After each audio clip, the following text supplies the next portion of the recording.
que ustedes no se pueden imaginar la cantidad de correos y de mensajes que yo he recibido. Porque no es normal, no es habitual que todas las semanas nos visite gente de Melbourne, de Australia, que está al otro lado del mundo. Pero tengo una sorpresa para ustedes impresionante, que ni yo mismo me la creo. Cuando yo llegué a casa y ya me ha escrito 2 o 3 correos y me ha pedido el WhatsApp y hoy mismo vamos a comunicarnos con esa hermana, resulta que hay un ministerio evangélico, cuyo objetivo es construir iglesias, colegios, centros de rehabilitación, guarderías en el continente asiático y en Australia, Nueva Zelanda y toda esa zona del mundo. En este momento están construyendo 2 iglesias en Sri Lanka y han construido centenares de edificios. Me han mandado toda la relación de este ministerio. Esta hermana, que es de nuestra iglesia virtual del grupo número 1, lleva 15 años colaborando con este ministerio y dice que llevan años orando por tener un contacto con alguien de Australia, y el objetivo es ponerse en contacto con ustedes a la vez con su pastor o con quien sea, porque ellos están dispuestos a construirles una iglesia. Claro, yo decía, pues podría ser en Tenerife, ¿no? No, digo. Pero me dicen, no, solamente es en el continente asiático, en esos lugares. Digo, bueno, pues nada, ¿qué vamos a hacer? Esperaremos al otro. Entonces, después del culto, vamos a ponernos en contacto con este ministerio, hermanos, porque hace muchos años que llevan orando para poder hacer algo, para invertir en Australia. Y miren, hermanos, el mundo es un pañuelo. Si el Señor les ha traído hasta aquí y a través del saludo que dieron el otro día, el Señor permite que construyan allí una iglesia o un colegio o lo que sea, pues nosotros también nos gozaremos y nos sentiremos parte de todo esto, porque somos uno en Cristo Jesús y damos toda la gloria y toda la honra al Señor. ¿Cuántos dicen amén? Bendito sea Dios. Gloria a Dios. Qué bueno. Qué bueno. Alabado sea nuestro Dios. ¿Hay alguna persona que está de visita por primera vez en esta tarde, aparte de los hermanos que han venido de Suiza? ¿Usted? ¿De dónde es usted? ¿De los Estados Unidos? ¿De qué parte? De Miami. Sí, Florida, sí. Y está por primera vez aquí en la iglesia. ¿Cómo se llama usted? Eduardo.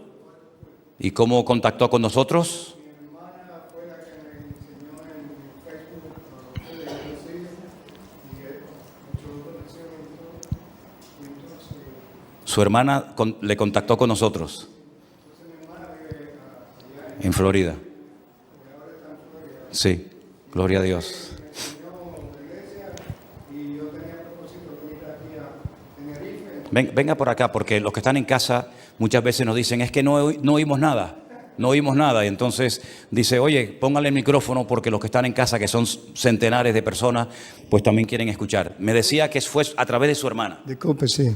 Sí, mi hermana fue la que me enseñó en Facebook a la iglesia, entonces yo tenía propósito de venir aquí y entonces a Tenerife y dije, bueno, mi propósito va a ser también la iglesia, que se dio bendiciones, y entonces creo que ya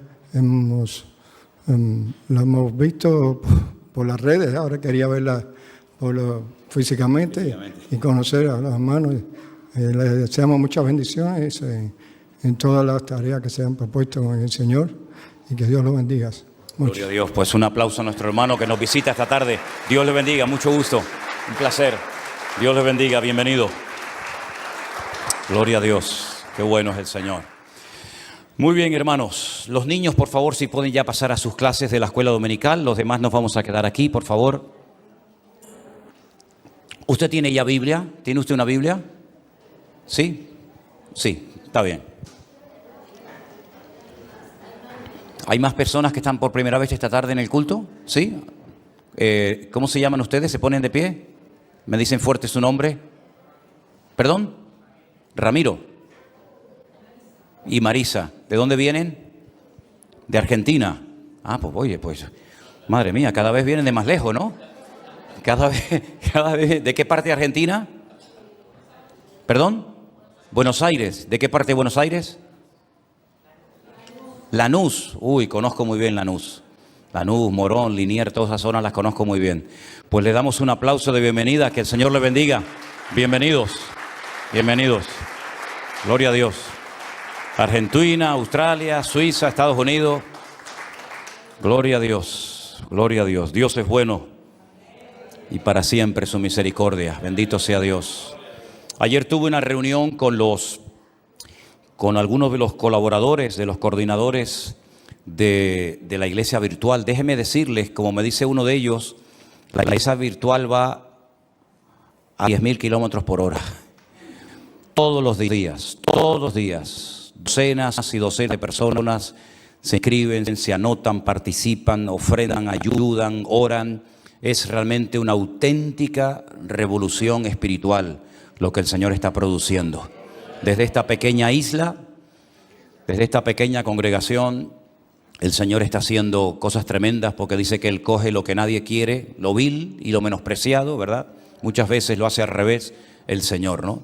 Y en esa reunión que tuvimos ayer, estuvimos hablando acerca de enviar a 3 hermanos de la iglesia virtual, colaboradores, a México. Y orábamos al Señor en la reunión de anoche y decíamos: Señor, provéenos de un lugar en la capital, en el Distrito Federal, para poder juntar a la gente. O de lo contrario, vamos a tener nuevamente que alquilar un salón de un hotel. Bueno, pues aún no había terminado la reunión y una hermana de Estados Unidos contactó con unos hermanos de México diciendo que ellos tienen un salón para más de 300 personas que los ponen a disposición de la obra. Solamente tendríamos que alquilar las sillas o comprar las sillas. Es decir, yo lo que noto en todo esto, no quiero decir que Dios tiene prisa, porque tal vez no sería correcta la expresión, pero sí puedo decir que yo noto que Dios tiene muchas ganas de hacer cosas grandes. Yo creo que ha llegado un tiempo especial y no sé por qué el Señor nos ha permitido disfrutar de él, pero sí estoy plenamente convencido de que nuestra vida tiene que adaptarse a los tiempos. El Evangelio sigue siendo el mismo, pero por otra parte vemos nuestra incapacidad. Decir: Señor, ¿cómo vamos a poder atender a tantas personas, a tanta gente que nos llama prácticamente todos los días, ¿verdad? Hoy, por ejemplo, me mandaba el hermano Osman, donde predicaba también, hoy le tocó predicar a Anderson para Colombia, y estaba el salón repleto, ¿verdad? El salón estaba llenísimo de gente, ¿verdad? Y es una iglesia que todavía yo no he tenido la oportunidad de ir, pero nació en plena pandemia, nació en pleno confinamiento, y esa obra no para de crecer. Y en este momento hay grandes y medianos grupos que ya están alrededor de una pantalla de televisión o de internet viendo las reuniones. Ya tenemos un local alquilado hace algún tiempo en la ciudad de Las Vegas. ¿Quién nos iba a decir a nosotros que la primera ciudad de los Estados Unidos donde íbamos a abrir una iglesia, Centro Evangélico Vida Nueva, iba a ser nada más y nada menos que en el estado de Nevada, en Las Vegas? Pues ya allí está funcionando y ahí están los hermanos ahora mismo viendo el culto. Y en México, y en San Francisco, y en Bélgica tenemos un grupo grande de hermanos. No sé si les he contado esto, pero hay un grupo grande de hermanos. La inmensa mayoría de ellos son ecuatorianos, que son como 40 y pico, 50 personas. Dentro de poco vamos a tener que ir allí a viajar. Ya hemos contactado con Germán, que es nuestro colaborador en Europa. Él vive en Holanda, para comenzar también a planificar y hacer reuniones allí en Bruselas. Y es que la mies es mucha, mas los obreros son pocos. Pero aunque nosotros muchas veces podamos sentirnos incapaces de atender todo esto, hay alguien que sabe perfectamente cómo atender y cómo solucionar cualquier problema o cualquier dificultad que se presente. Y ese alguien lo conocemos personalmente, y es nuestro Señor Jesucristo. Denle un fuerte aplauso a Él en esta noche. Aleluya. Él sabe lo que tiene que hacer perfectamente. En la reunión que tuvimos anoche, en un momento determinado de la conversación, salió el pasaje de Juan capítulo 6, que yo los quiero llevar ahora para que lo lean conmigo. Juan capítulo 6 nos relata 2 grandes milagros que hizo el Señor Jesucristo. El primero, que va desde el versículo 1 hasta el versículo 21, encontramos la multiplicación de los panes y de los peces. Y también en ese capítulo encontramos palabras extraordinarias que el Señor Jesucristo le dio a sus discípulos y a las multitudes. Pero yo quiero leerles a partir del versículo 1 porque es una historia muy interesante y vamos a descubrir, yo creo que cosas muy lindas en esta tarde que nos pueden venir a todos muy bien. La historia dice así, Elena la ha leído según la versión de Mateo. Vamos a ver qué nos cuenta Juan acerca de la misma historia, del mismo milagro. Después de esto, Jesús fue al otro lado del mar de Galilea, el de Tiberias. Y le seguía una gran multitud porque veía las señales que hacía en los enfermos. Entonces subió Jesús a un monte y se sentó allí con sus discípulos. Y estaba cerca la Pascua, la fiesta de los judíos. Cuando alzó Jesús los ojos y vio que había venido a él gran multitud, le dijo a Felipe: ¿de dónde compraremos pan para que coman estos? Pero esto decía para probarle, porque él sabía lo que había de hacer. ¿Cuántos dicen amén? Él sabía lo que había de hacer. Felipe le respondió: 200 denarios de pan no bastarían para que cada uno de ellos tomase un poco. Uno de sus discípulos, Andrés, hermano de Simón Pedro, le dijo: aquí hay un muchacho que tiene 5 panes de cebada y 2 pececillos. Mas, ¿qué es esto para tantos? Entonces Jesús dijo: haced recostar a la gente. Y había mucha hierba en aquel lugar, y se recostaron como en número de 5,000 varones. Y tomó Jesús aquellos panes, y habiendo dado gracias, los repartió entre sus discípulos, y los discípulos entre los que estaban recostados, asimismo de los peces cuanto querían. Cuando se hubieron saciado, le dijo a sus discípulos: recoged los pedazos que sobraron para que no se pierda nada. Recogieron pues y llenaron 12 cestas de pedazos, que de los 5 panes de cebada sobraron a los que habían comido.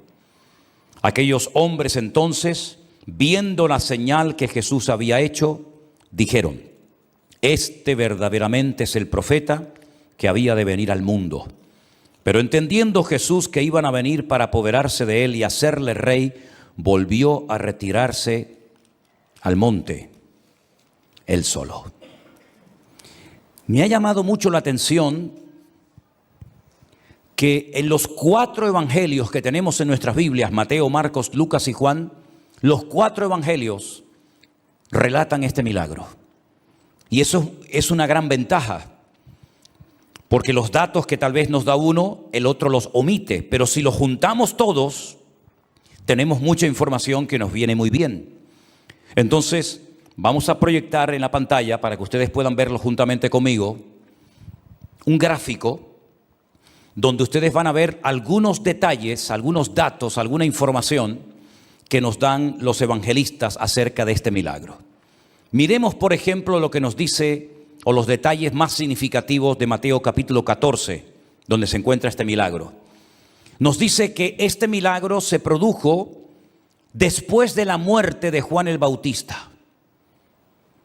Le llega la noticia al Señor Jesús que a Juan el Bautista le han cortado la cabeza, lo han decapitado, y entonces él dice que se va al desierto solo con sus discípulos, pero la gente se dio cuenta de a dónde iban y entonces dice que lo siguieron.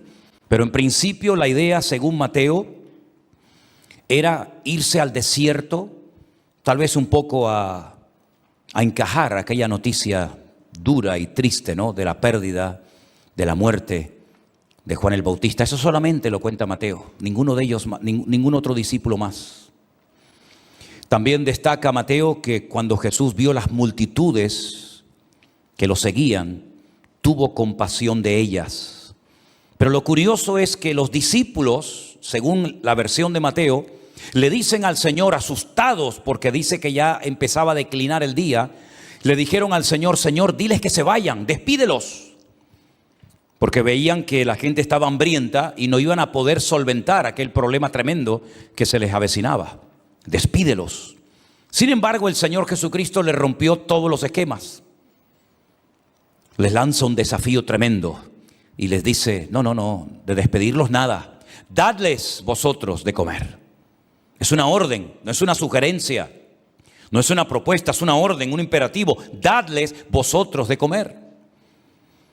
Pero también vuelve a salir la cifra de los 5 panes y de los 2 peces, como diciendo, hay algo, pero realmente no es suficiente para dar de comer a tanta gente. Lo que sí destacan los 4 evangelios es que la gente se sació de tal manera que al final recogieron, como les había dicho el Señor, todo lo que había sobrado, y Mateo dice que 12 cestas, una para cada discípulo, sobró de panes y de peces. Pero hay un detalle que me ha llamado mucho la atención de Mateo, que no lo encontramos ni en Marcos, ni en Lucas, ni en Juan, y es que Mateo dice que había 5,000 hombres sin contar las mujeres y los niños. Y ese dato es muy interesante, porque quiere decir que cuando leemos el milagro de la multiplicación de los panes y de los peces y que comieron 5,000 personas, no es realmente así el dato. Si había 5,000 hombres, y todos sabemos que siempre en cualquier reunión de tipo, vamos a decir, espiritual o religiosa, siempre el número de mujeres duplica el número de hombres. Eso quiere decir que como mínimo entre hombres, mujeres y niños, estamos hablando probablemente de entre 15 y 20,000 personas que comieron ese día en el desierto. Así que de 5,000 nada, 5,000 hombres, sin contar mujeres y niños, según nos dice Mateo. Veamos los detalles que nos dice Marcos. Marcos dice que el lugar era desierto, el lugar era tranquilo, y dice algo que me llama la atención. Dice que estaban tan ocupados atendiendo a la gente que no podían ni comer, y ese versículo lo tenía yo siempre presente ahora en este viaje que hicimos a Estados Unidos, cuando ni siquiera podíamos comer de tantas cientos y cientos de personas que teníamos que atender. Dice que como no tenía ni siquiera tiempo ni para comer, se lo llevó al desierto para descansar. Luego, el descanso en la vida del obrero es fundamental. Un obrero cansado no rinde, no funciona. Nuestros cuerpos han sido creados por el Señor, pero necesitan descanso, buena alimentación, descanso durante la noche. Es una lástima ver creyentes que no se cuidan en cuanto a su salud, en cuanto a su aspecto físico, me refiero.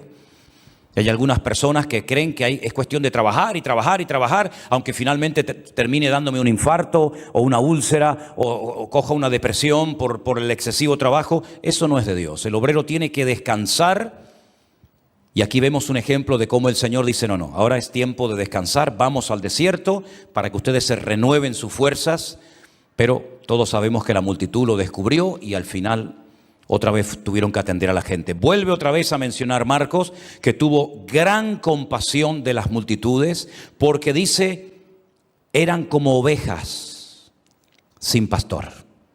Qué terrible, ¿no? Tanta religiosidad, tanto templo, tantos sacrificios, tanto ritual en Jerusalén, pero al final las multitudes están desatendidas como ovejas sin pastor. Y otra vez destaca en el Evangelio según San Marcos lo que le dijo el Señor a sus discípulos: dadles vosotros de comer. Y entonces sale una cifra, ahora sale por primera vez la cifra de 200 denarios. Es una moneda que no utilizamos nosotros hoy en día. Entonces, ¿a qué equivalen 200 denarios? Bueno, si una persona trabajaba un día, al finalizar el día, al caer el sol, al llegar el atardecer, se le pagaba el día de trabajo con un denario. Eso era la paga que recibía una persona por un día de trabajo, de sol a sol, un denario.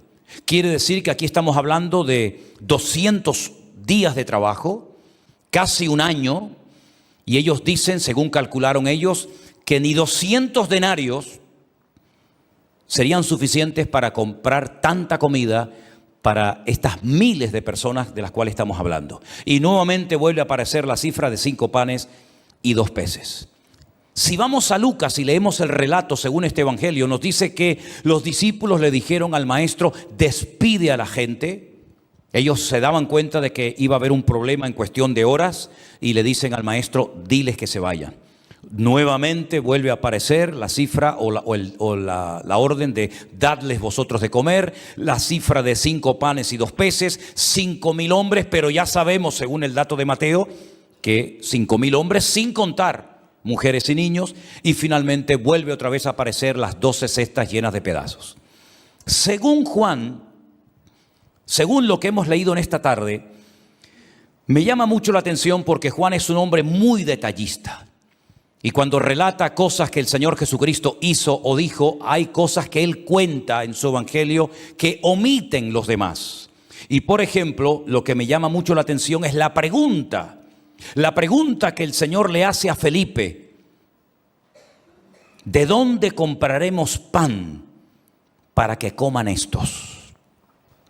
Y uno dice, ¿y por qué le hizo el Señor esa pregunta a Felipe? Otra cosa que me llama la atención es que generalmente en las historias del Nuevo Testamento suele aparecer mucho Pedro, Santiago, Juan, pero como que el resto de los discípulos están ahí como calladitos, ¿no? Como que no aparecen mucho en la escena. Sin embargo, en este pasaje, según Juan, aparece Felipe, que no suele aparecer mucho, aparece Andrés, que es el hermano de Pedro. Y en este caso la pregunta va dirigida a Felipe.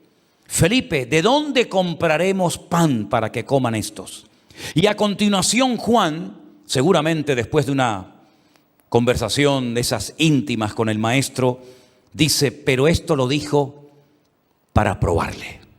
Porque él sabía lo que había de hacer. ¿Cuántos dicen amén? Qué hermoso es saber que no importa la situación en la que yo me encuentre hoy por hoy, el Señor sabe cómo se resuelve esa situación. Y tú dices, Señor, pero es que esto es imposible. Para ti es imposible.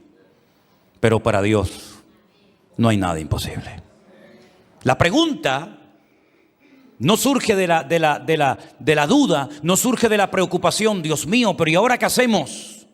Teníamos que haber despedido a la gente hace rato y no lo hemos hecho. No. La pregunta no nace de esa inquietud. La pregunta nace de un deseo de probar la fe, de probar a Felipe a ver qué dice. Y entonces la respuesta de Felipe es muy interesante porque dice, 200 denarios de pan no bastarían para que cada uno de ellos tomase un poco. Es decir, que aunque tuviésemos dinero, el problema tampoco podríamos resolverlo. Luego hay problemas en la vida que el dinero no puede solucionar. ¿El dinero es malo? No, en absoluto. De hecho, la palabra dinero aparece en la Biblia. El dinero no es malo. Lo que es malo, según la Biblia, es el amor al dinero. Pero el dinero no es malo cuando se utiliza correctamente, cuando no nos domina, sino que lo utilizamos como un instrumento, cuando no somos esclavos del dinero, sino que Él es nuestro esclavo y yo soy el que ordeno, ¿verdad? Según las directrices que me indica el Señor. El dinero es necesario para poner gasolina en los coches, para alquilar locales, para comprar sillas, para viajar, para tantas cosas en la vida. Lo malo es cuando la gente piensa que el dinero es lo más importante en la vida. Y en este caso, aquí encontramos un ejemplo de que ni siquiera 200 denarios darían para que cada uno comiera un poco de pan. Luego, primeramente vemos cómo el Señor prueba a Felipe. Y mi pregunta es, ¿y tú no crees que hay situaciones por las cuales el Señor puede permitir que pasemos para probar nuestra fe? ¿O es que solamente el Señor probaba a la gente de la Biblia y hoy en día el Señor ya no prueba a nadie? Te recuerdo algo que dije el jueves. El Señor es inmutable. Él es el mismo ayer, hoy y por los siglos. Él probó, prueba y probará a sus hijos cuando quiera y como quiera. Y no tiene que pedirnos permiso ni decirnos que lo que nos está pasando es una prueba. Porque como dije en una ocasión, y se enseñó desde este mismo púlpito, una de las características de que estoy siendo probado por el Señor es que no entiendo lo que me está pasando. Porque si lo entendieras, entonces ya no es una prueba. Así que date cuenta, es como si le sacáramos una radiografía a las características de las pruebas divinas, y entonces una de las características es que no entiendo lo que está pasando. Pero no te preocupes, te vuelvo a decir lo que dice la Biblia. Él sabe lo que tiene que hacer. ¿Cuántos dicen amén? Fue una prueba para Abraham sacrificar a su hijo. Fue una prueba para David ir a pelear contra Goliat. Son muchas pruebas las que podemos atravesar a lo largo de nuestra vida, que nos pueden producir un cierto temor. Pues sí, nos pueden producir, no sé, no una desconfianza, pero decir, Señor, ¿y cómo puedo resolver esta situación? Pues también. Pero no te olvides que en cualquier situación y lugar en el que te encuentres, el Señor siempre tiene la respuesta correcta para tu problema y para tu prueba. ¿Cuántos dicen un fuerte amén? Así es. Ahora fíjate qué interesante. 5 panes y 2 peces, dice que los encontró Andrés. Ese es otro dato que no nos da ni Mateo, ni Marcos, ni Lucas. Andrés dijo, hay un muchacho, hay un joven, un niño, un chico, que tiene 5 panes de cebada y 2 pececillos. Pero a continuación dice, los encontré, tenemos algo, pero a continuación le asalta la duda y dice, mas, ¿qué es esto para tantos? Hay tantas cosas que nos enseña este pasaje bíblico. Y es que lo poco en las manos del Señor, con su bendición, alcanza y sobra. No tenemos que preocuparnos, hermanos, sino más bien ocuparnos de cumplir con nuestras responsabilidades y deberes como creyentes. 5 panes, 2 peces, bueno, es algo, pero al fin y al cabo no sirve para nada. Mire, personas pequeñas, escuchen esta frase, no es mía, la he leído de un libro, ¿sí? Pero me llamó la atención y se la quiero compartir a ustedes. ¿Puedo, no? Sí, gracias. Aunque me digan que no lo voy a hacer. Bravo, ¿no? Personas pequeñas, en lugares pequeños, haciendo cosas muy pequeñas, pueden cambiar el mundo. ¿Qué te parece? Te la voy a leer otra vez. Personas pequeñas, en lugares pequeños, haciendo cosas muy pequeñas, pueden llegar a cambiar el mundo. Bendito sea Dios. 5 panes y 2 peces, tal vez fue la merienda, la comida que su madre le dio ese día a su hijo. Pero él se desprendió y puso lo poquito que tenía en las manos del Señor. Y hay algo que Juan dice que a mí siempre, de toda la vida, cada vez que he estudiado y leído este pasaje, me emociona. Y es lo que hace el Señor en el versículo 11. En el versículo 11 dice, y tomó Jesús aquellos panes y habiendo dado gracias, los repartió entre sus discípulos, los discípulos entre los que estaban recostados, asimismo de los peces, cuanto querían. Hay algo que el Señor hace. En un evangelio dice que los bendijo y después a continuación los repartió a sus discípulos y a su vez los discípulos a las multitudes hambrientas. Y está bien, pero Juan añade algo más. Juan dice que el Señor, antes de repartir los panes y los peces, antes de bendecirlo, es decir, antes de orar, dio gracias. Y esa actitud de constante y permanente gratitud en nuestras vidas es lo que marca muchas veces la diferencia entre un cristiano carnal y un cristiano que ama y quiere obedecer al Señor. Señor, no entiendo nada. No sé por qué me está pasando esto. Señor, no sé por qué me he metido en esta situación. No sé cómo empezó ni cómo va a terminar todo esto. Pero Señor, en medio de mi dolor, en medio de mi valle de sombra y de muerte, en medio de mi tormenta, yo te doy gracias, porque sé que tú estás conmigo y nunca me abandonarás. Esa actitud de constantemente dar gracias a Dios por todo es bíblico. Es un mandato bíblico. Dad gracias por todo siempre al Señor. Por lo que entendemos y por lo que a lo mejor nunca entenderemos. Porque el Señor, gracias a Dios, nunca nos llama para que lo entendamos todo. Seríamos como pequeños diosesillos, ¿verdad? Que lo entendemos todo. Hay cristianos que a veces tienen esa actitud, como que lo saben todo y lo entienden todo. No me digas que lo entiendes todo. Pues como dijo aquel, solamente sé que no sé nada, ¿verdad? Yo no entiendo las cosas, no sé cómo se va a arreglar esta situación. No sé cómo vamos a poder alimentar a esta multitud, pero solamente sé que aunque estemos en el desierto, si el Señor está en nuestro desierto, Él sabe lo que tiene que hacer. Y yo, amén, y yo les recuerdo, hermanos,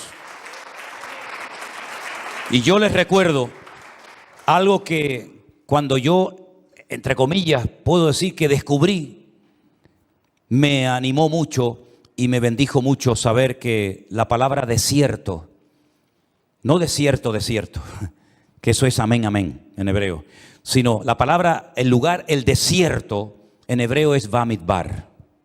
Y hay un libro en nuestra Biblia que se llama en hebreo Bamidbar, que es el libro de Números, que yo no sé por qué le pusieron ese título, cuando el libro no se llama el libro de Números, sino el libro de en el desierto, o Bamidbar en hebreo.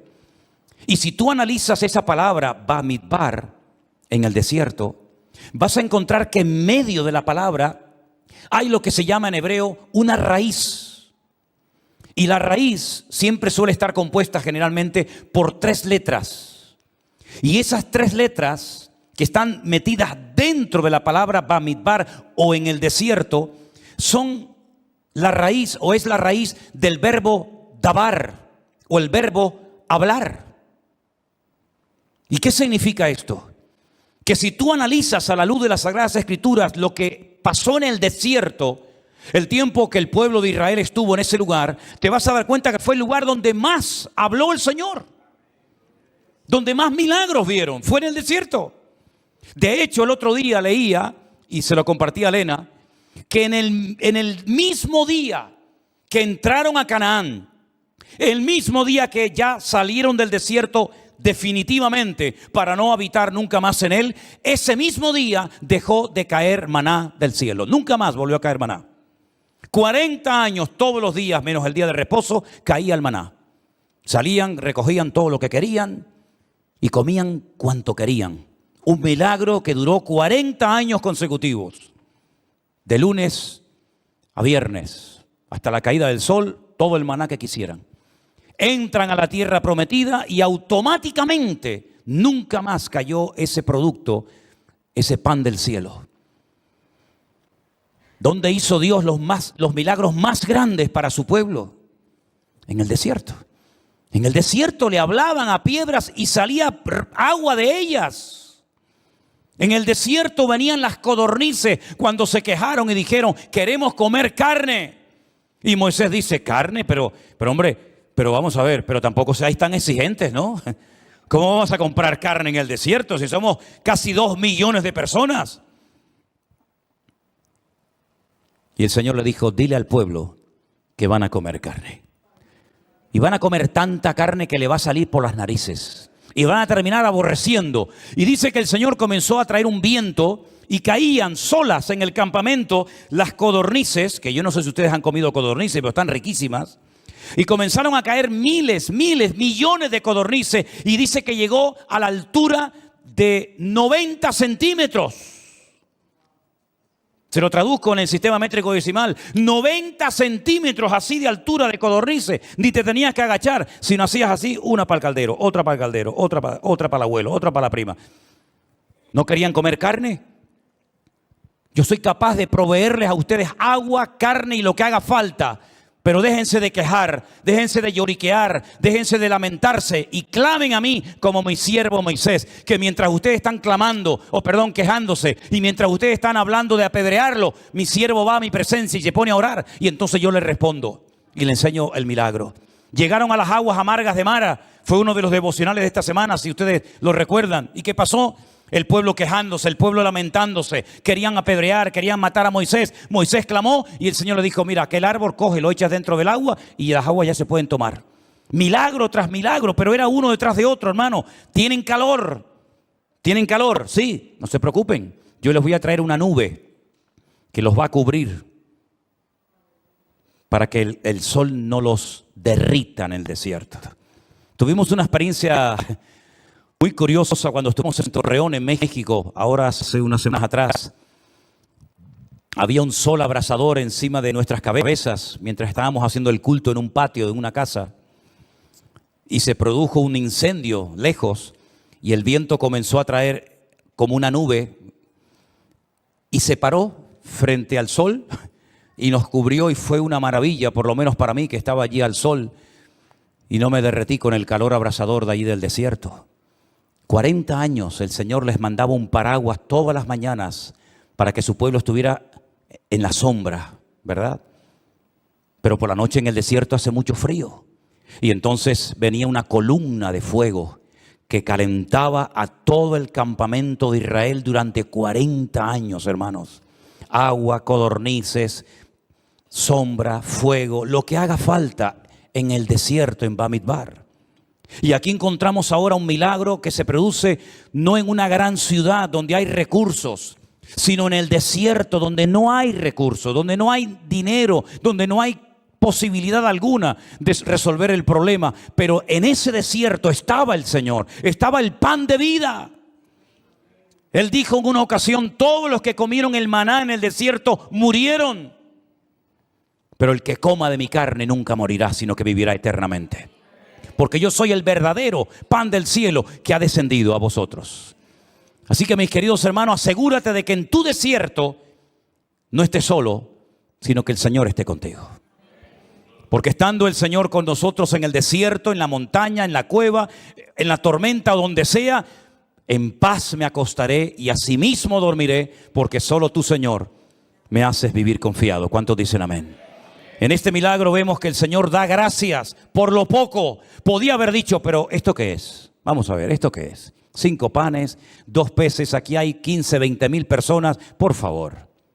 No, el Señor no descarta lo pequeño, sino que el Señor toma aquella pequeña ofrenda, por decirlo de alguna manera, lo bendice, da gracias, lo multiplica, y no solamente se saciaron, sino dice en los 4 evangelios que recogieron cestas llenas de pedazos que habían sobrado, porque el Señor no quería que nada se tirara